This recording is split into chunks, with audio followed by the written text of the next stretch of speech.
علیکم۔ پاکستان کے حوالے سے ایک بڑی حوصلہ افزا خبر ہے اور بڑی حیران کن ایک رپورٹ آپ کہہ سکتے ہیں۔ یہ واشنگٹن ٹائمز میں شائع ہوئی ہے اور اس میں بتایا گیا ہے کہ کس طرح پاکستان کے جو تعلقات تھے امریکہ کے ساتھ، جہاں پر جو ساری جگہ تھی یا جو ساری سپیس تھی وہ بھارت کے پاس تھی، وہ ساری کی ساری واپس جو ہے وہ پاکستان واپس لے چکا ہے۔ اور اس میں جو ہے وہ بڑی ڈیٹیل شامل کی گئی ہے۔ اس میں جو ہے عاصم منیر صاحب کا کردار اس کو ڈسکس کیا گیا ہے۔ اس میں ٹرمپ صاحب کا جو پاکستان کی طرف واپس پلٹ کے آنا ہے وہ ڈسکس کیا گیا ہے۔ تو اس کے علاوہ فیلڈ مارشل صاحب عاصم منیر صاحب جو ہیں وہ سعودی عرب کے دورے کے اوپر ہیں۔ وہاں پر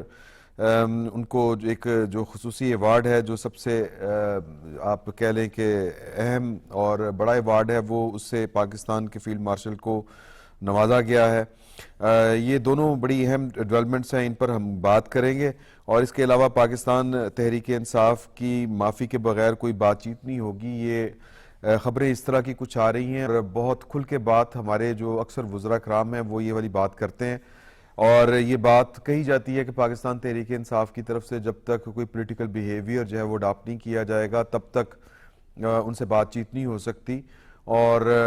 دوسری طرف جو ہے وہ ایک تحریک تحفظ آئین پاکستان ایک اتحاد بنا ہے۔ اس کا کل کوئی 2 روزہ کانفرنس تھی اور اس کانفرنس کے بعد ایک اعلامیہ جاری کیا گیا، جس میں ایک طرف جو ہے وہ پولیٹیکل ڈائیلاگ کی بات بھی کی گئی، دوسری طرف جو ہے وہ نئے انتخابات کا بھی مطالبہ کر دیا گیا، اور تیسری طرف جو ہے وہ 8 فروری 2026 کو جو ہے وہ ایک لاک ڈاؤن آپ کہہ لیں، شٹر ڈاؤن کہہ لیں، یا پھر پہیہ جام ہڑتال جو ہوتی ہے اس کی بھی انہوں نے کال دے دی ہے۔ تو ایک ہی وقت میں یہ دھمکی بھی اور ایک ہی وقت میں پولیٹیکل ڈائیلاگ شروع کرنا بھی، اور ایک ہی وقت میں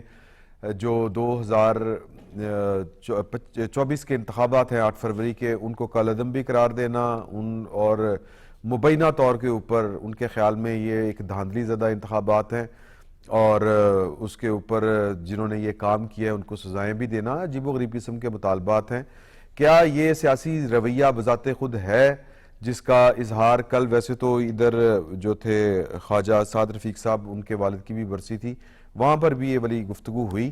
اور وہاں پر بھی بڑی جس کو ہم کہتے ہیں کہ ایک پولیٹیکل سپیس دینے کی بات ہوئی، تھوڑی سی قوت برداشت بلکہ زیادہ قوت برداشت کا مظاہرہ کرنے کی بھی بات ہوئی، اور ساتھ میں پولیٹیکل بیہیویئر کی بھی بات ہوئی کہ پاکستان تحریک انصاف اور اس کے بانی کو اپنا سیاسی جو رویہ ہے وہ تبدیل، یا یوں کہیں کہ سیاسی رویہ کیا تبدیل کرنا ہے، بلکہ سیاسی رویہ اپنانے کی بات کی گئی۔ تو کیا یہ سیاسی رویہ اپنائے بغیر یہ پولیٹیکل ڈائیلاگ ہو سکتے ہیں، اور پولیٹیکل ڈائیلاگ پاکستان تحریک انصاف کے ساتھ ہوں گے یا ان کے بہاف کے اوپر کوئی اور کرے گا؟ ماضی میں ہم نے واقعات وہ دیکھے ہیں کہ ادھر مذاکرات ہوتے ہیں، بات کسی کنارے لگنے لگتی ہے، اور ادھر سے بانی تحریک انصاف نیچے سے قالین کھینچ دیتے ہیں، لوگوں کے پیروں سے زمین کھینچ دیتے ہیں، اپنے ہی لوگوں کو ایک طرح سے اگر میں یہ والی بات کہوں کہ ان کی عزت کا پاس نہیں کرتے، ان کو ڈسگریس کر دیتے ہیں۔ مذاکرات جو کسی کنارے لگ چکے ہوتے ہیں، کسی انجام کو پہنچ چکے ہوتے ہیں، ان سے وہ بٹرے کر جاتے ہیں یا کروا دیے جاتے ہیں۔ تو کیا یہ غیر سیاسی رویوں کی موجودگی میں کوئی سیاسی فیصلہ یا کوئی سیاسی پیش رفت ہو پائے گی؟ یہ بھی بڑا اہم سوال ہے۔ اور ایک اچھی خبر یہ ہے کہ ملک کی اکانومی کا بیڑا غرق اتنا کیا گیا تھا، اور جو تجربات پاکستان کے اوپر کیے گئے انہوں نے حالات یہاں تک بگاڑ دیے تھے کہ پاکستان ڈیفالٹ ہونے کے قریب تھا۔ اب خبر یہ ہے کہ پاکستان کے جو زر مبادلہ کے ذخائر ہیں وہ 2022 والی سطح کے اوپر بلکہ اس سے بلند جو ہیں وہ پہنچ چکے ہیں۔ تو یہ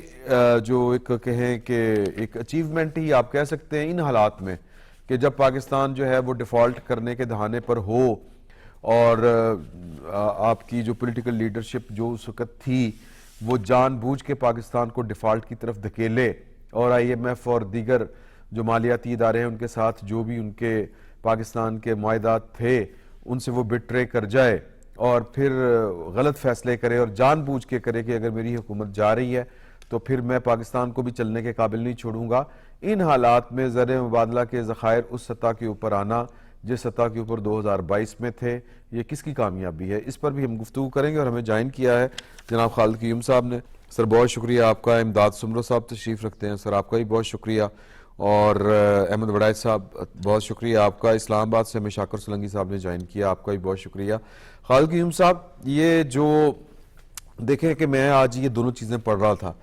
کہ پاکستان میں یہ بات کہی جا رہی جی کہ ایک پولیٹیکل انریسٹ ہے، اوکے، اور یہ بھی کہا جا رہا تھا کہ جی کہ اس پولیٹیکل انریسٹ میں جو کمزور فریق ہوتا ہے یا جو پولیٹیکل سائنس کے جو فارمولے ہیں، کلیے جو ہیں، ان کے مطابق جو سیاسی عدم استحکام ہوتا ہے وہ ریاست کے لیے بھی نہیں اچھا ہوتا، اور جو ریاست کی ڈرائیونگ سیٹ پہ ہوتی ہے وہ گورنمنٹ ہوتی ہے، اس کے لیے بھی نہیں اچھا ہوتا۔ تو اس کو جو ہے وہ تھوڑا سا غور کرنا چاہیے، یہ بات کہی جا رہی تھی۔ دوسری طرف جو ہے وہ آپ کے ازل کے یا کم از کم 25-30 سال سے جن کے ساتھ آپ کے تعلقات کشیدہ تھے، ان کی طرف سے آپ کو ٹھنڈی ہواؤں کے جھونکے آ رہے ہیں، اور یوں لگ رہا ہے کہ جس طرح چیزیں آگے بڑھ رہی ہیں، میں امریکن وہ جو اخبار ہے واشنگٹن ٹائمز، اس کا آپ کو حوالہ دے رہا ہوں کہ انڈیا فرسٹ کی پالیسی تبدیل ہوئی، اور ایک میریکل کہتے ہیں کہ یہ ایک پولیٹیکل یا ایک سیاسی آپ کیا کہیں گے اس کو، کرامت یا معجزہ، جو بھی آپ کہنا چاہیں وہ ہوا، اور یعنی پاکستان کو ناپسندیدہ سٹیٹ وہ قرار دیتے تھے اور اب وہ موسٹ فیورٹ سٹیٹس میں شمار کی جا رہی ہے۔ تو یہ جو آرٹیکل ہے، اور یہ جو ایک طرح سے کہہ لیں کہ جو باہر کی دنیا پاکستان کے متعلق سوچ رہی ہے، وہ سیاسی اعتبار سے حکومت کو ایک ایج ہے یا اسٹرانگ فوٹنگ ہے، یا پھر اندرونی جو چیزیں بیان کی جا رہی ہیں وہی زیادہ اہمیت کی حامل ہے؟ دیکھیے، یہ جو آپ نے فرمایا ہے کہ جس طرح آج ایک معروف امریکی جریدے نے جی جو ہے وہ 2025 کو پاک امریکہ تعلقات میں انقلابی سال قرار دیا، تبدیلی کا سال جو ہے اب وہ قرار دیا ہے۔ اور دوسرا جو آپ نے فرمایا، واشنگٹن میں جو ہے وہ فرسٹ انڈیا کی پالیسی کا دور ختم ہوا، یہ بھی 2025 میں ہوا، اور واشنگٹن میں اور امریکہ میں جو ہے وہ پاکستان کی فوقیت جو ہے اس کو تسلیم کیا گیا، اس کا اعتراف کیا گیا۔ اور یہ سب کچھ جو ہوا، یہ کس وجہ سے ہوا، یہ تبدیلی کس وجہ سے آئی؟ یہ سارا جو شفٹ آیا، یہ جو مئی کی پاک بھارت جنگ ہوئی، جس میں بھارت کو ذلت امیز شکست اور پاکستان کو ہمارے فیلڈ مارشل کی قیادت میں جو ہمارے چیف آف ڈیفنس فورسز ہیں ان کی قیادت میں جو کامیابیاں حاصل ہوئی ہیں، اس سے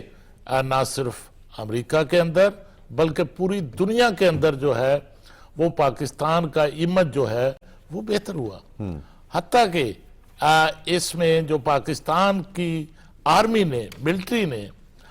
جو غیر معمولی پرفارمنس دکھائی، کارکردگی دکھائی اس جنگ کے اندر، اس پرفارمنس سے بھی جو ہے وہ صدر ٹرمپ سمیت جو ہے وہ دنیا نے اس کارکردگی کو بھی اس سے حیران ہوئے، اور پاکستان کی صلاحیت کو جو ہے وہ انہوں نے وہ دیکھا۔ اور جڑا چیف آف ڈیفنس فورسز کو سعودی قیادت کی طرف سے جو اعلیٰ ترین جو ہے وہ سعودی اعزاز ہے اس سے بھی نوازا، اور یہ خاص طور پر چیف آف ڈیفنس فورسز کی خدمات ہیں، جو ان کی قیادت ہے تعاون کے معاملے میں، اور دوسرا اس کے ساتھ جو اسٹریٹجک آمادگی پیدا کرنے میں جو ایک کردار ادا کیا ہے انہوں نے، اور اس خطے کے اندر خاص طور پر جو استحکام آیا ہے اس کے نتیجے میں، اور جو سعودی عرب کے ساتھ خاص طور پر آپ نے دیکھا کہ پاکستان کا جو دفاعی معاہدہ بھی ہوا، ان سارے معاملات میں ہمارے جو چیف آف ڈیفنس فورسز ہیں، فیلڈ سید آصم منیر ان کو ان کا اعتراف جو ہے اس میں یہ اس اعزاز سے اعلیٰ ترین اعزاز سے نوازا گیا ہے۔ اور اس میں کوئی شک نہیں کہ اس خطے کے اندر بھی اگر آپ دیکھیں اس آرٹیکل کے اندر یہ بھی جو ہے وہ واضح کیا گیا ہے، لکھا گیا ہے کہ اس پاک بھارت جنگ کے نتیجے میں پاکستان نے جس طرح اپنی پیشہ ورانہ ملٹری نے صلاحیتوں کا جو ثبوت دیا، اس کے نتیجے میں جو توازن ہے اب وہ بھی بدل گیا ہے، اور اس ریجن کے اندر جو ساؤتھ ایشیا پالیسی ہے اس کی تشکیل میں جو ہے امریکہ کا جو ہے وہ پاکستان جو ہے اس کی تشکیل میں اس حوالے سے ایک مرکزی ستون بن چکا ہے۔ صحیح۔ اور اس سے جو ہے اس ریجن کے اندر جو ایک بالادستی کا ایک دعویٰ جو ہے وہ بھارت کی طرف سے کیا جاتا رہا، اس کا بھی جو ہے وہ خاتمہ ہوا ہے۔ اور خاص طور پر امریکی صدر ٹرمپ کو یہ بھی ناگوار گزرا، یہ اس آرٹیکل کے اندر درج ہے کہ جو سیز فائر ہوا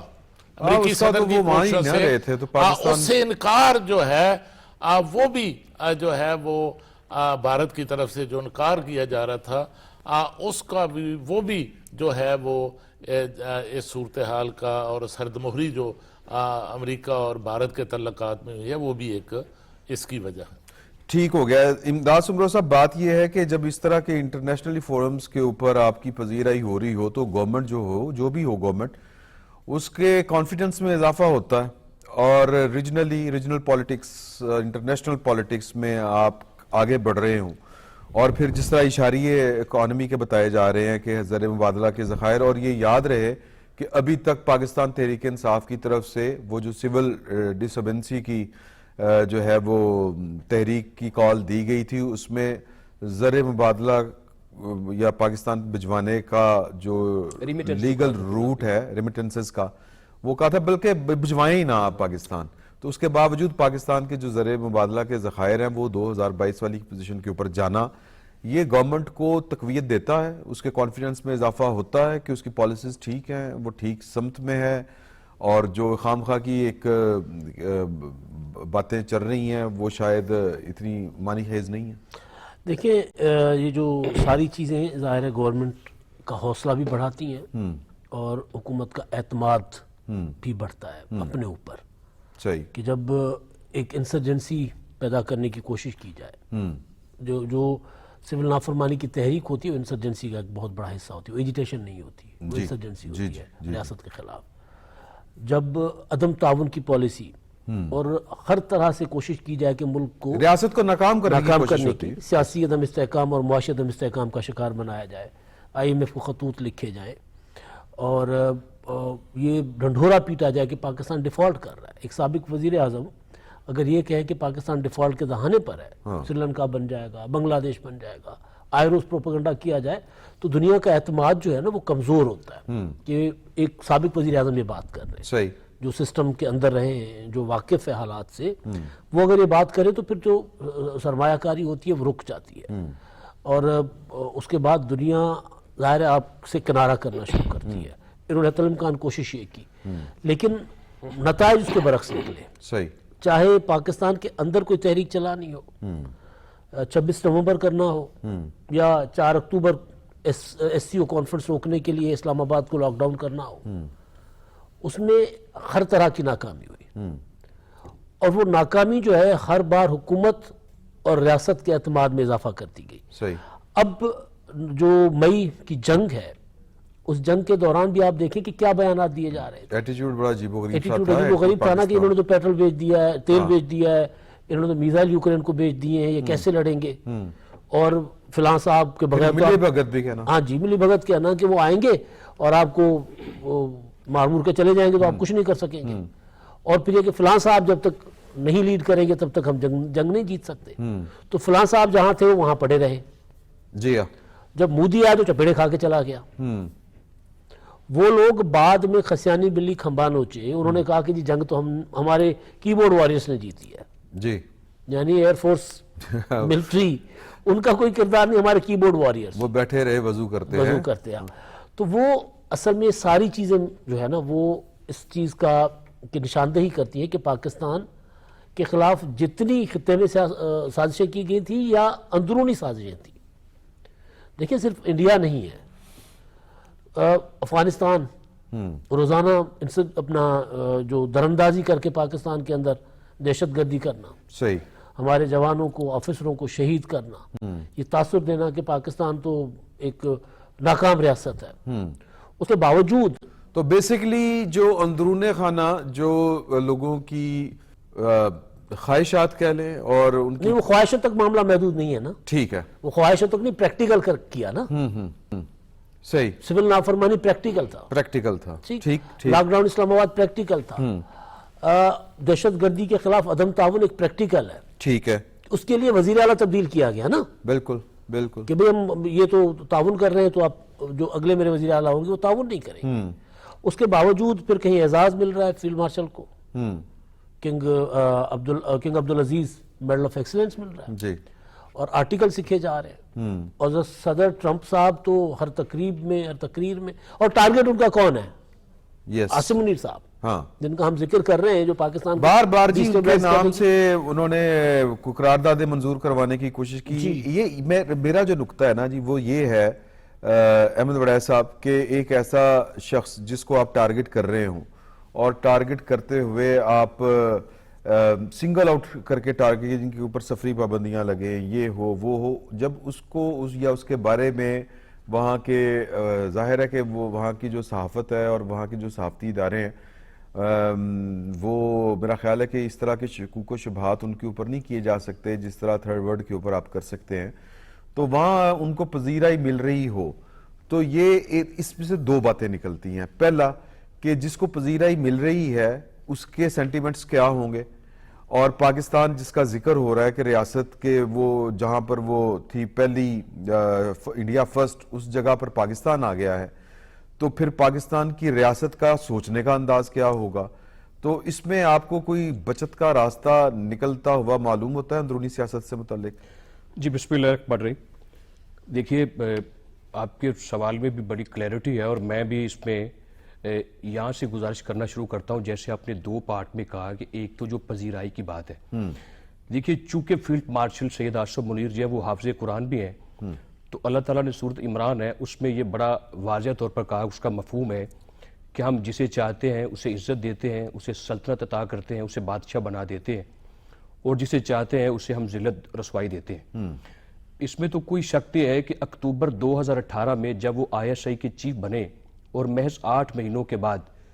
اسی وزیر اعظم، اسی شخص نے جو اس وقت جیل میں اپنی سزا بھگت رہا ہے، اس نے اپنی انا کی تسکین کی خاطر ان کو 8 مہینوں کے بعد جو ہے وہ اس عہدے سے اس نے نکال دیا، فارغ کیا. پھر اللہ تعالیٰ نے یہ دیکھیے کہ ان کو سب سے لیکن یہ کوئی پرسنل وینڈیٹا تو نہیں نا جی، یہ تو پاکستان تحریک انصاف والے اکثر جو ہیں وہ اسی واقعے کو جو آپ پازیٹیولی بیان کر رہے ہیں وہ اس کو نیگیٹو لے جاتے ہیں کہ جی کہ وہ شاید کوئی ذاتی انات تھی، حالانکہ اس طرح کی چیزیں تو فیکچولی ثابت ہوتی ہیں کہ نہیں تھی. تحریک انصاف کی طرف سے تو تھی، وہ تو ہاں تو ان کی طرف سے تھی، وہ تو کوئی شبہ والی بات نہیں. اس لیے وہ اسی کو کہ یعنی کہ مطلب پذیرائی یہ بات ہے کہ اللہ تعالیٰ نے ان کو عزت دی، فیلڈ مارشل تک لے کے گئے، وہ چیف ڈیفنس فورسز بن گئے اور ارن کیا انہوں نے، جی اور ارن کیا. یعنی کہ جس طریقے سے یعنی کہ ایک رپورٹ پیش کرنے کا جو ان کی اہلیہ کے متعلق تھی، اور انہیں ریزسٹنس دی گئی جگہ جگہ ہر جگہ. اور جس طرح یہ مطلب سومرو صاحب نے کہا، اور اس میں کوئی شک نہیں کہ دیدہ دنستہ طور پر مجرمانہ ذہن رکھتے ہوئے کہ ریاست کے خلاف، ریاستی اداروں کے خلاف اور ایک شخص کے خلاف جان بوجھ کر اڑے اٹکائے جاتے رہے. صحیح. اور اس کا فائدہ یہ ہوا کہ پاکستان کے جو یہاں کے جنوبی ایشیا کے جو حالات ہیں یا جس آرٹیکل کی بات ہو رہی ہے اس میں یہ دیکھیے کہ اس نے ڈونلڈ ٹرمپ، جو پریزیڈنٹ ٹرمپ ہے امریکہ کے، ان کے ذہن میں جو اسٹریٹجی کے نقشہ تھا وہی بدل دیا اس علاقے کے متعلق کہ انڈیا فرسٹ نہیں پاکستان فرسٹ رہے گا. چونکہ جو طاقت کا توازن تھا اس خطے میں اس کو پاکستان نے مئی کے مہینے میں یکسر بدل دیا. صحیح. اور پوری دنیا میں پاکستان کی عزت ہوئی، پاکستان نے اپنی عزت کے جھنڈے گاڑے. اور یہ اخبار نہیں ہے، آپ دیکھیے مئی سے لے کر اب تک جتنے امریکہ کے اخبارات ہیں، چاہے امریکہ کے ہیں چاہے اس نے برطانوی اخبارات نے لکھا ہے یا دنیا نے کہیں بھی لکھا ہے، تو انہوں نے پاکستان کے فیلڈ مارشل اور عسکری اور سیاسی جو قائدین ہیں، جو لیڈرشپ ہے،